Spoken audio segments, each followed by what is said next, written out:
en vérité. Pardon, monsieur le rapporteur, sans vous jeter la pierre, on est peut-être tous fatigués, mais vos propos étaient totalement confus, je dois le dire.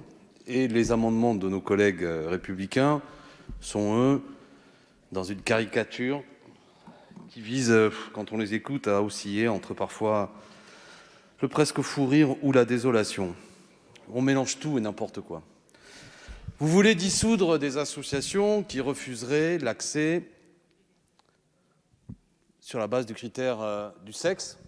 Il y en a une, place de la Concorde, s'appelle l'Automobile Club de France, interdit aux femmes.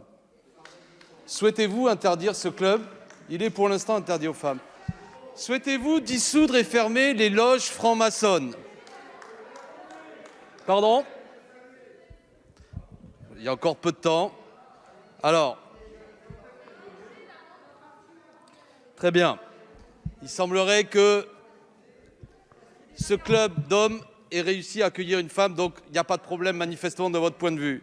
Souhaitez-vous dissoudre les loges franc-maçonnes, qui ne sont pas toutes mixtes? Ah, il n'en est pas question. Par contre, vous semblez dire que... Alors, je m'amuse, par exemple, de l'amendement de M. Diard. Je l'ai connu, cher Éric Diard. Plus précis, vous dites, vous êtes pour réintroduire, si j'ai bien compris l'amendement du Sénat, là, ou qui interdisent une personne, un groupe de personnes en raison de leur couleur, leur origine, leur appartenance. Et après, dans les exposés, vous dites, c'est pour pas qu'il y ait discrimination en fonction du sexe. Je rappelle que le sexe n'est pas dans la partie de l'amendement que vous proposez. Ça ne vous pose pas de problème, et en tout cas, il peut y avoir une discrimination vis-à-vis des femmes, mais vous revenez à d'autres arguments, donc tout ça n'est pas très précis. Mais le fond du problème, c'est quoi? Premièrement, qu'est-ce qui vous révulse? Et moi, je ne suis plus adhérent de ce syndicat, qui n'est plus d'ailleurs une organisation étudiante puissante, hélas, comme l'a dit Madame Genevard, ça n'est plus le cas. Mais manifestement, dans un syndicat étudiant, il y a des groupes de parole qui ont eu lieu entre étudiantes et étudiants qui se sentaient discriminés. De la même façon que dans les années 70, le féminisme s'est enrichi du fait que des femmes se sont réunies dans des groupes de parole de femmes. La République est-elle remise en cause par cette méthode? Personnellement, je ne le crois pas du tout.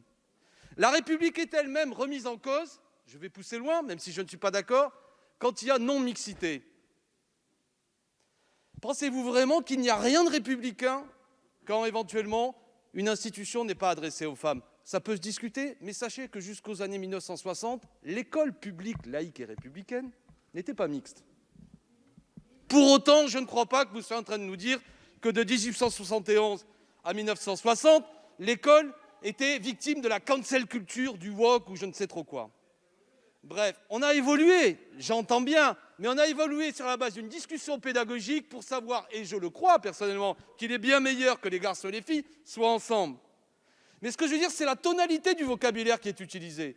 Woke culture, cancel culture, tout ça pourquoi? Parce que précisément, il y a aujourd'hui, et notamment à l'université, et c'est heureux, une volonté, non pas, cher rapporteur, de parler du roman national, il n'y a pas de roman national, il y a un récit national, ça je veux bien l'entendre, mais du fait que dans l'angle mort, notamment du monde universitaire, l'histoire coloniale de la France n'était quasiment pas enseignée. Alors vous, ça vous fait monter les bras au ciel, mais pour beaucoup de gens, ça les blesse.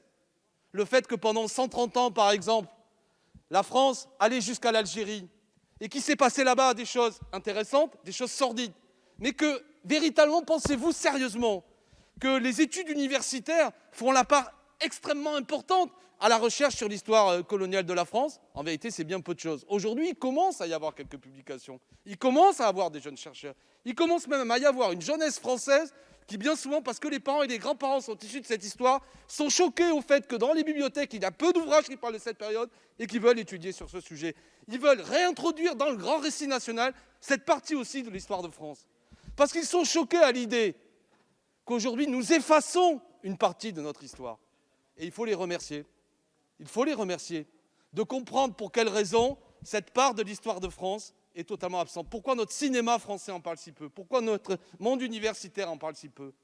Alors, il y a des grands universitaires qu'il faut remercier. Ils ont ouvert la voie. Mais ne plaquez pas, justement, en vérité, dans une incompréhension de ce qu'est notre histoire nationale et dans la volonté de faire barrage à ce qu'un débat intellectuel s'engage, à prendre des exemples anglo-saxons. Il y a parfois des exemples négatifs, évidemment, sur ce qui se passe aux États-Unis, mais c'est dans une volonté aussi d'être républicain et français que des gens veulent précisément que le monde universitaire français parle de cette histoire. Ça me semble être plutôt sain, parce que si nous ne l'acceptons pas, et sitôt qu'il y a des gens qui veulent travailler là-dessus, vous les traitez d'anti-républicains, d'indigénistes, voire même d'ennemis de la République, vous ne rendez pas service à notre histoire nationale. Vous ne rendez pas service. Oui, c'est une vraie question que de s'interroger pour quelles raisons. Par exemple, je vais tordre le sujet, la toponymie, le nom de nos rues ne rend hommage pratiquement qu'à des hommes et à si peu de femmes. Oui, c'est un vrai sujet de s'interroger pour quelles raisons notre toponymie, nos statuts, le lieu de nos bâtiments rendent si peu hommage à des femmes et des hommes qui sont issus de cette histoire coloniale et qui parfois, au nom des valeurs de la France d'ailleurs, ont lutté contre le colonialisme. Ça nous intéresse. Moi, ça m'intéresse parce que j'aime la France, j'aime l'histoire de France. Je ne l'aime pas quand elle est amputée. Je ne l'aime pas quand elle laisse dans l'angle mort des choses qui, pendant des siècles et des siècles, ont été des réalités. Vous voulez une histoire de France rabougrie, raccourcie, amputée. Mais si, précisément. Et le paradoxe, en plus, et je terminerai là-dessus, que l'un d'entre vous, comme il est absent, je ne citerai pas, quand il s'agit de mener campagne électorale, on l'a vu dernièrement dans la presse, rédige en direction de certains électeurs le rappel qu'ils sont fils et filles d'Afrique du Nord. Alors là, quand il s'agit d'exalter une particularité vis-à-vis des électeurs, ça ne pose pas de problème de faire du clientélisme électoral. Par contre, quand des gens veulent réintroduire cette histoire complexe dans le monde universitaire pour mieux restituer cette histoire nationale, vous levez les bras au ciel. Bref, je reviens à mon sujet. Aujourd'hui, les réunions qui ont lieu, franchement, ne sont pas interdites à tel ou tel. C'est des réunions qui visent à organiser des groupes de parole de gens qui se ressentent dans une discrimination. Vous aurez beau faire passer tous les amendements, ils ne passeront pas aujourd'hui, j'ai bien compris, mais cela existe. On peut le regretter. Il existe parmi nos concitoyens des femmes et des hommes qui, en raison de ce qu'ils ont vécu, en raison de paroles qu'ils ont entendues, en raison de difficultés qu'ils ont rencontrées, se sentent discriminés. Je vais vous faire un aveu, ça n'est pas mon cas. Personne jamais ne m'a refusé un logement. Personne jamais, à l'entrée d'un établissement de boîte de nuit, ne m'a dit « toi, tu restes dehors ». Personne jamais ne m'a adressé une parole Mais il existe, vous savez quoi? C'est une réalité. Et quand on est républicain, on ne doit pas l'accepter. Et si celles et ceux, Français, se réunissent pour dire, parce que nous aimons la France et la République, nous voulons en discuter, afin que notre parole soit plus forte pour qu'elle soit dans l'espace public, comment ne pas avoir là, au contraire, un amour pour la promesse républicaine de l'égalité des droits? Pourquoi, oui, insulter? Pourquoi faire croire qu'il y aurait là un début de séparatisme? C'est absurde, c'est blessant. Et oui, non, mais c'est pas il ne s'agit pas d'interdire, je le répète, pour que ça peut sembler une subtilité. Ce n'est pas des réunions interdites. Statutairement, ça n'existe pas. Par contre, c'est des groupes de discussion de certaines personnes. Et ça n'est pas la même chose. Non, mais vous aurez beau.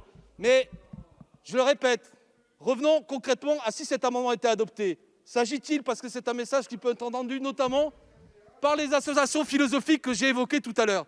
Pensez-vous qu'il faut interdire et dissoudre des loges francs-maçonnes?